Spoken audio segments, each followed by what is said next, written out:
जितिया व्रत है। ये जितिया व्रत देवतुल्य संतान को देने वाली मानी जाती है। इस व्रत के प्रभाव से संतान दीर्घ आयु होते हैं। यह सबसे कठिन व्रतों में से एक माना जाता है। आज के दिन जितिया व्रती महिलाओं को इस पवित्र कथा को अनिवार्य रूप से श्रवण करना चाहिए, तभी यह व्रत फलदायी होता है। आज मैं सुना रही हूँ जितिया व्रत की संपूर्ण 5 बड़ी ही दुर्लभ कथाएं। इस व्रत को करने तथा कथा को श्रवण करने से जितिया व्रती महिलाएं जब तक जीवित रहती हैं, तब तक भगवान ज्योत वाहन की कृपा से उस माता के पुत्र का कोई बाल भी बाका नहीं कर सकता। इस व्रत कथा के प्रभाव से पुत्र की आयु लंबी होती है, घर में सुख समृद्धि तथा लक्ष्मी का वास होता है। तो आप सभी भक्तगण इस पवित्र व्रत कथा को बड़ी श्रद्धा तथा प्रसन्न चित्त मन से सुनिएगा। 2 बहनें थी, एक का नाम सुखिया और दूसरी का नाम दुखिया था। दोनों का भाग्य उनके नाम जैसा ही था। दुखिया गरीब और बहुत दुखी रहती थी। सुखिया अमीर थी और हमेशा सुखी रहती थी। दोनों एक ही गांव में रहते थे। दुखिया सुखिया के घर में काम करती थी, साफ सफाई करती थी, खाना बनाती थी और जो खाना बच जाता था वह खाना सुखिया दुखिया को दे देती थी। इसी तरह दुखिया का घर चलता था। समय बीतता गया, दोनों के बच्चे थे। सुखिया को 2 पुत्र थे और दुखिया को भी 2 पुत्र थे। जब जितिया का व्रत आया तो दोनों बहन जितिया का व्रत रखती हैं।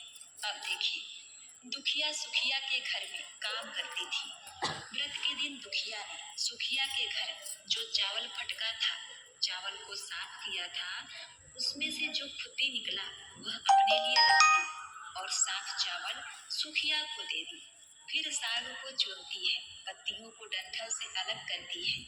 बढ़िया साग सुखिया के लिए रख दी और जो डंठल था वह अपने लिए रखी। अब दुखिया ने सुखिया के घर सारा खाना बना दिया और अपने घर चावल की खुद्दी और साग की डंठल लेकर गई बनाने के लिए। खुद्दी का चावल और साग की डंठल बनाकर वह खाना अपने बच्चों को खिलाई और खुद भी खाई। उसके बाद दुखिया सोने चली गई। आधी रात में एक बूढ़ी औरत उसके घर पर आकर दरवाजा खटखटाती है तो दुखिया पूछती है, कौन है? तब बुढ़िया बोलती है, बेटा हम हैं। दुखिया ने उठकर फाटक खोला और पूछती है, अम्मा आपको क्या चाहिए? इतनी रात में आप यहाँ किस लिए आई हैं? बूढ़ी बोलती है, बेटा मुझे बहुत भूख लगी है, कुछ खाने को दे दो। दुखिया उसे घर के अंदर ले आती है और कहती है, हम लोग बहुत गरीब हैं, आज मैंने खुद्दी का चावल और साग की डंठल बनाया है, क्या आप खाएंगी? तो बुढ़िया माई कहती है, हाँ क्यों नहीं खाएंगे, हमें बहुत भूख लगी है, हम वही खा लेंगे।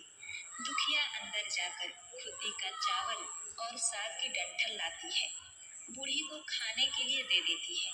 बूढ़ी माँ, इतनी रात के अंधेरे में मैं अपने घर कैसे जाऊंगी? तो दुखिया कहती है, कोई बात नहीं, आप यहीं पर सो जाइए, सुबह अपने घर चले जाइएगा। तो बूढ़ी दुखिया के घर में सो जाती है। फिर थोड़ी देर बाद उठकर बूढ़ी बोलती है, बेटा मुझे दीर्घ शंका पैखाना लगा है, कहाँ करूँ? तो दुखिया कहती है, मेरे घर में बाथरूम नहीं है, इसीलिए आप उधर कोने में कर लीजिए। बूढ़ी माँ पूछती है, बेटा भड़बड़ करे या झरझर करे? दुखिया नींद में थी तो वह कहती है, माताजी भड़बड़ कर दो, मैं सुबह साफ कर दूंगी। फिर थोड़ी देर बाद बूढ़ी अम्मा पूछती है कि बेटा मैं अपने हाथ कहाँ साफ करूं? तो दुखिया कहती है, आप मेरे सर में अपने हाथ को साफ कर लीजिए। अब सुबह होती है तो दुखिया को यह सपने जैसा लगता है कि सोते समय मुझे कोई सपना आया होगा। वह ज्यादा कुछ नहीं सोची और नदी में नहाने के लिए चली जाती है। जब वह नदी में नहाती है और अपने बाल को धोती है तो उसके बालों से होते हुए जो पानी बहता है वह सोने का पानी होता है।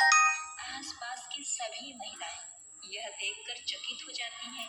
और कहती है, तुम्हारे बालों से तो सोने का पानी गिर रहा है, क्या बात है?